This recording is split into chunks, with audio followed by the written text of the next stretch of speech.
Clayton's had a pretty sensational week on his debut in the Premier League. Doubles and trebles viewers will be not surprised at all to see the Ferret topping the table after 5 games. Flagged up by Pieman at 28-1 almost 3 months ago in our very early preview. That looks a good investment now. He's 5-1, third favourite. Just doing things all week that we expect from Jonny Clayton now. Consistently high averages, very good finishing, particularly in the first 2 or 3 games. A 9 daughter was a thing of beauty on night 3. Just the one blip on his record when losing to a resurgent Rob Cross on night 4. Like I say, tops the table on 7 points, Pieman, and is the only player to have won 3 games in week 1. What do you think? Well, yeah, as you say, put up at 28-1 on this channel. That was maybe a little bit fanciful at the time because it was very much a case of can he continue this form that he's showing, and he has continued it right the way through. When he's adapted to the Premier League seamlessly, the back-to-back nature of it has caused him no issues, as expected, because he's used to these Players' Championships events now where he could do it on back-to-back nights. And look, nobody's going to go through the Premier League without losing a game. Even Van Gerwen, when he's absolutely dominant, you have the odd off night, and that's what it was against Rob Cross. It was an off night, but I'm looking at players, how they respond to their bad nights, whether they can put it to bed quickly. And Jonny Clayton has done that. Every time he's had a setback in the last week, he's responded brilliantly. Only slight worry for him would be that his doubles were up at near 50% for the first 3 nights. They've been down at near 25% on the last 2 nights. So needs to tidy up in that regard. But the scoring's phenomenal. The consistency's phenomenal. The confidence is flowing through his veins. And I'm only seeing a top 4 finish for Jonny Clayton in this Premier League.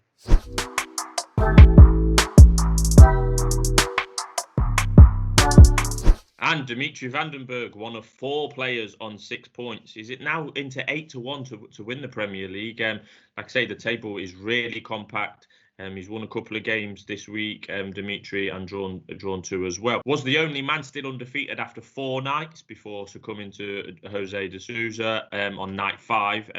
Looked more than comfortable with the leg injury that he has been struggling with in recent months. His form has also been struggling in recent months from around the World Championships onwards. But he certainly built on his good start in the Premier League on night 1. He got a good result on night 1, despite it being a draw, I think. So yeah, like we said, Pieman, we kind of predicted with Dimitri, if he can get off to a good start and he can build on that, he definitely doesn't look out of place, and he holds no fear against some of these players, or all of them. No, and the thing with Dimitri Bergh is he's been waiting for this chance for a little while now. He'll have thought in his own right and in his own head that he's one of the group of players that in the last couple of years you could have made a case for him being in the Premier League. He always impresses at the World Championships, always impresses on TV events. Floor form leaves a lot to be desired, and his recent form did too. So there were concerns coming into this tournament whether he was going to be at his best, but it just shows he's a man for the big occasion. You give him the opportunity to shine on the big stage, he brings his best darts to the party, and I think he's already proven that he's capable of becoming a mainstay in the Premier League. You know, I expect to see him pretty much every year going forward now, even just off the back of these 5 games. As for this year, you've got to say he's got a real chance of making finals night on the form. I mean, he doesn't seem to fear anyone. His scoring's back. He'll have his off nights like anyone, but yeah, I think Dimitri's going to be pushing for that 4th spot. I see him in a battle with another couple of players for the last spot.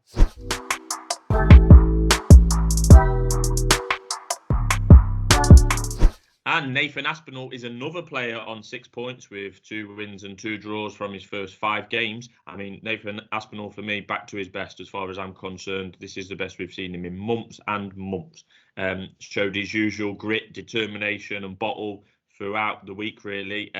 Finished with 2 wins, 2 draws, as I mentioned. Most notable for me was his improvement in scoring. I mean, he was hitting plenty of 180s. If you was betting in the 180s match markets in his games, you would have got some value out of him. He got plenty more 180s than Van Gerwen, for example, and Aspinall would certainly have been the underdog in that market. He was a surprise finalist last year, so he clearly likes the format and playing the big players back to back, and definitely will be carrying this confidence from phase 1, if you like, the first 5 games, into phase 2.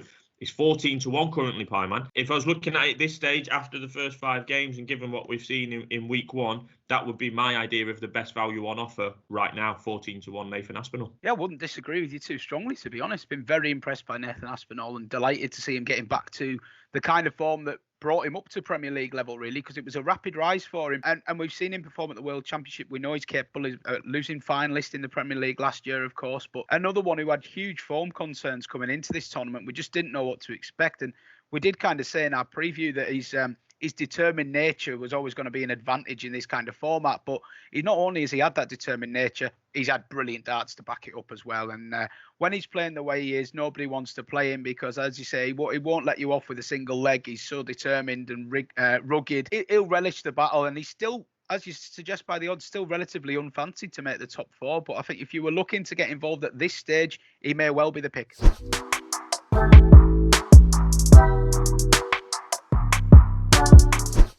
And another player on the 6 points in 5 games club is the favourite for the tournament and most tournaments, Michael van Gerwen. Certainly didn't look a 7-4 tournament favourite to me. I mean, Van Gerwen's won, if you take any 5 games anywhere, any darts tournament, and for Van Gerwen only to win 2, you wouldn't say that he was in his best form. Swept aside by Wade on night 4. I think that defeat was 7-3. He was outplayed by Aspinall for large parts of night 5, but he grabbed a draw there. Aspinall had a much bigger average than him on night 5. I mean, I've said this before in the last 6 months in regards to Van Gerwen's form. It just looks laboured for me at times. I mean, and it just looks hard work for him in comparison to his free-flowing and spectacular best. And we always have to caveat comments on Michael van Gerwen's form that we are comparing it to his absolutely brilliant best, which is probably the best we've ever seen in darts ever. So, yeah, he's just, for me, the MVG fear factor amongst his opponents in this Premier League, probably bar Snakebite, which we'll come on to a bit later. Yeah, it just looks long gone. No one fears playing him, absolutely no one, and that's why we're seeing results as we are. What do you reckon, Pieman? Well, he's always going to be put in as a favourite just because simply his ceiling game is so much better than everyone else's. And look, he was massively favoured by the dropping out of Gerwen Price with the COVID test pre-tournament. He has to become the big favourite. He's won this tournament so many times, but I couldn't be getting involved with him at his current price. Like you say, it's not looking like vintage Van Gerwen. It's not looking close to vintage Van Gerwen at the moment for me because although he is capable of turning up one night and averaging 105, 106, so are several other players in this league. You know, I mean, that's just like previous years, that would have been outstanding. That would have been the outstanding performance. There isn't one night where I've been blown away solely with Van Gerwen. There's other players are lifting their level. He looks like he's struggling to churn that level out night after night. So I certainly couldn't get with him at the price. Am I saying he couldn't win? No, of course not. But I'm saying that there's much better value out there.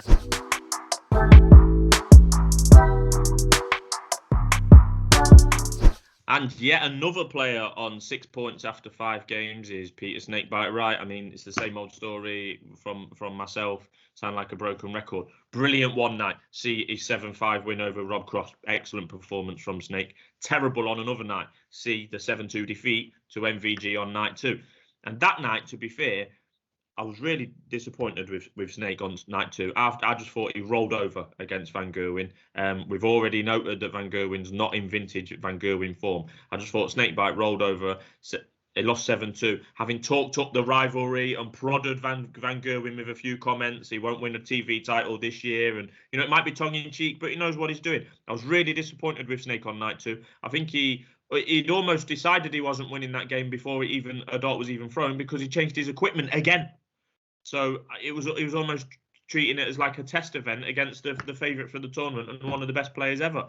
I mean, obviously the trend in changing his equipment continued. He could well sneak into the playoffs, but he needs to produce more on nights than he is off nights. Because if Peter Wright's having an off night, he can't win. Van Gerwen, for example, had an off night on day 5 ish against Aspinall, got a draw. A Snakebite off night isn't winning, and you know, at 4-1 second favourite, he wouldn't be my idea of a bet at this stage. No, and as much as I've been impressed with Peter Wright when he's played well, I would be quite confident in saying that I don't think he will make the top 4. I just think that inconsistency level, you're not going to get away with it in this league. There's too many players. You've just said it yourself. The table is really compact, and he could probably count himself a little bit fortunate to have 6 points because some of those performances haven't been great. And that game MVG beat him. MVG only averaged in the low 90s and absolutely smashed him. So when he's having an off night, like you say, it really can be dire. And you know, in a tournament, it can all click into gear for him, and he can win the tournament, bang, bang, bang, bang, over a couple of days, you know. But in this Premier League schedule, you know, 17 matches before you get into judgment night. I think the consistency or lack of will catch him out, and I would be with other players at bigger prices over Peter Wright.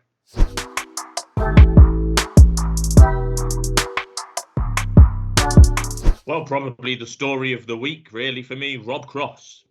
Certainly the biggest surprise of the week. Looks back to form, 2 wins, 2 losses and a draw. He's one of 3 players on 5 points after 5 games. Cross told us beforehand that his love for the game and his form was back. We hear comments like that regularly from all sorts of players, but it sounds, like he was right. One of the games he lost was a close game to Peter Wright, 7-5. Could have got a draw from that game. So it's good to see him back, Pieman.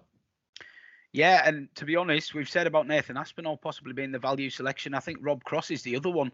He's still a massive price to win this Premier League, and he's not playing like a 22-1 runner. I tell you that. If you compare him versus Peter Wright 4-1, for example, I mean, it's chalk and cheese for me. Rob Cross looks like he's refinding his confidence, refinding his form. It's as good as we've seen him play since when he was world champion, to be honest. And yes, it's still in flashes to an extent. He has had a couple of off nights in this opening week, but when he's been on it, he's looked really, really good. And I like what I'm seeing. I like what I'm hearing. He's talking about how he's getting there. He acknowledges that he's getting there, but he's still got a little bit to go. He says he feels like it's just round the corner, and any day now he's going to crack back into that form. We maybe didn't listen to him as alertly enough as we should have before the tournament, but I'm certainly listening to him now.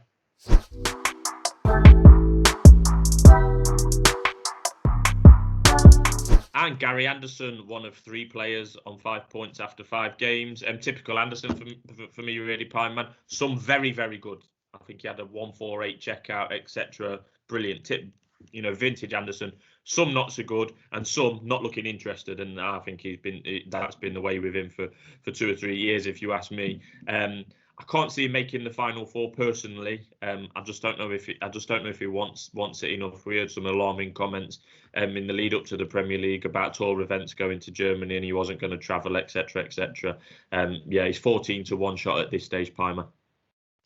Yeah, Gary Anderson is a different beast to the one that was winning world championships a few years back, and we've commented on it on other videos as well. And look, it's not that he can't win. He's obviously still got that. He retains that ability, and he displays it in flashes in a similar ilk to other players. Lack of consistency, but it's like you say, it's the attitude almost. Is he as bothered? Is he as hungry as he once was? I think if you catch Gary Anderson on a good night, you're going to get beat, and I'm sure before this Premier League is out, he will beat. He'll probably he could easily beat all 4 of the lads that end up qualifying for finals night, but equally he can end up losing to the 4 lads that don't. And has he got that desire and that mental strength still to do it like he did a few years ago? I don't know. And I like Gary Anderson. I'm a Gary Anderson fan, but he's not the Gary Anderson that he was of a few years ago, and I would happily avoid him in terms of betting.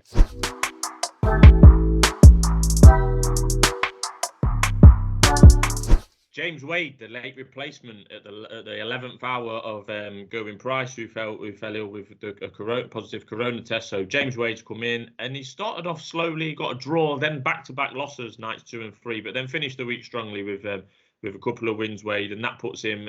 He's the 3rd player on 5 points, and with this compacted table, with Wade chipping away at his consistent best, he's got every chance of making the top 4, Pieman. Yeah, the thing about Wade was he come in on that first night and he looked really fired up to have been given the opportunity, and I thought he played extremely well. However, he then threw in a really poor performance, and there's nothing wrong with inconsistency in this Premier League because you're playing quality players every night. You're not going to bring your best game every night, and we all know that Wade can chip away and he'll pick up results when he shouldn't, and he's a hard man to beat some of the time. The thing I have with Wade is I think he'll be looking at this and looking at the table and thinking, right, I could have been further behind than what I am based on a couple of his performances, and he'll know that he has to improve. He has the experience over this field.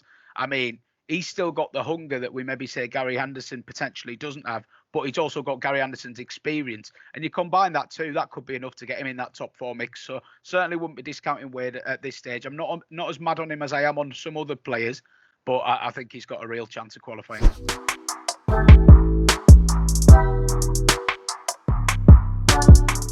And Jose de Sousa, just providing Jose de Sousa entertainment throughout his Premier League debut so far. The league doesn't matter too much at this stage. We've said how compacted it is. But for Jose, can count himself unlucky to be in the drop zone, as it were. He's second bottom. He's the only man on 4 points after the 5 games. I mean, it's amazing, really, given how well he's played. Sometimes in defeat, he went absolutely ballistic on night 4. He hit a record equaling 12 180s against Aspinall. included 6 perfect darts in leg 1 and a customary miscount in the same leg. And then a 9-darter in leg 2, which was just perfection.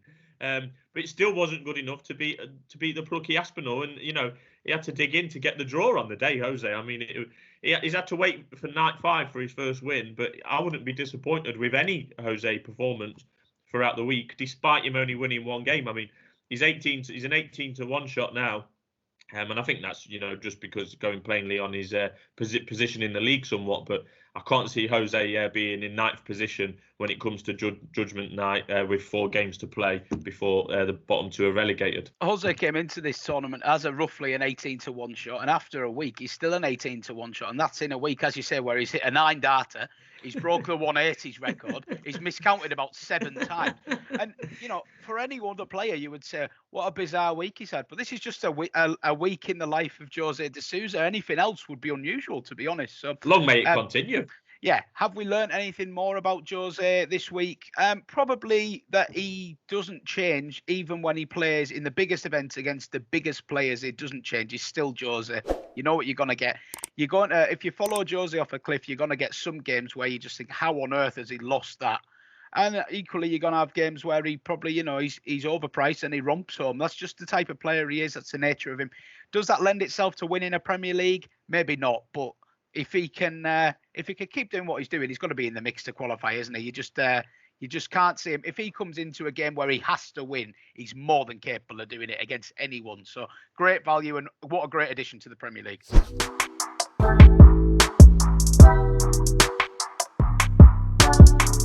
And Glen Durrant, I mean, well, we don't like to kick a man while he's down, Pieman, but we did predict that it could be a tough week for him. 5 games, 5 defeats, not good. Some of the averages have been terrible. I did speculate on our WhatsApp chat at some stage in the week about Glen possibly withdrawing, or whether they shift him out the back door, you know, if this form in the tournament continues. But to be fair to Glen, he's not moaned.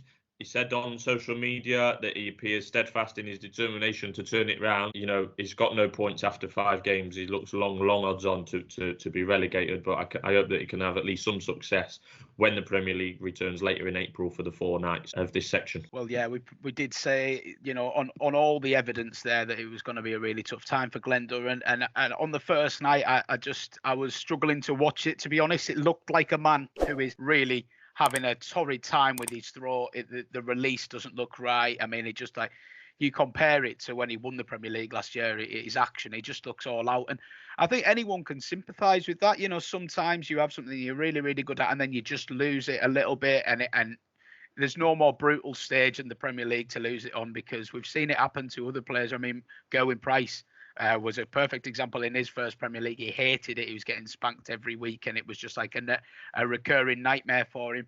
I guess the blessing for Glen is that if this is to continue, he's probably only got 4 nights left.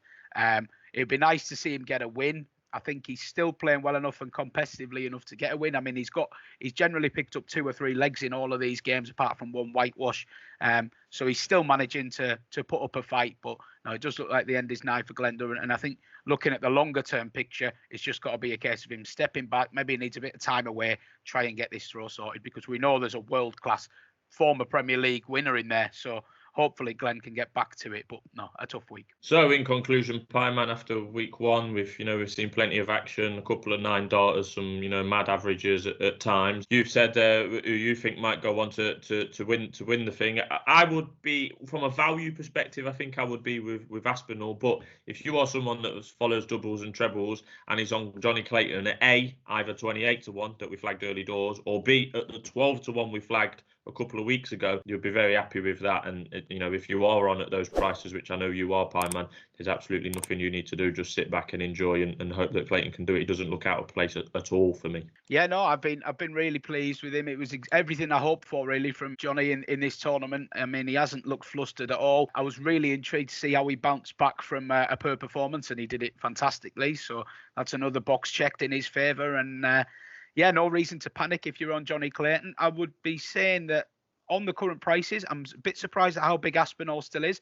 I'm a bit surprised at how big Cross still is, because I know they were written off quite rightly before the start of the tournament because they hadn't shown anything. But if you were watching this tournament without any knowledge of the prior form and you were just judging on them first 5 nights, there'd be nothing to separate Cross and Aspinall, or not a lot to separate them from, say, a Wright or even a Van Gerwen. So there's plenty of opportunities to still get involved for value in this tournament.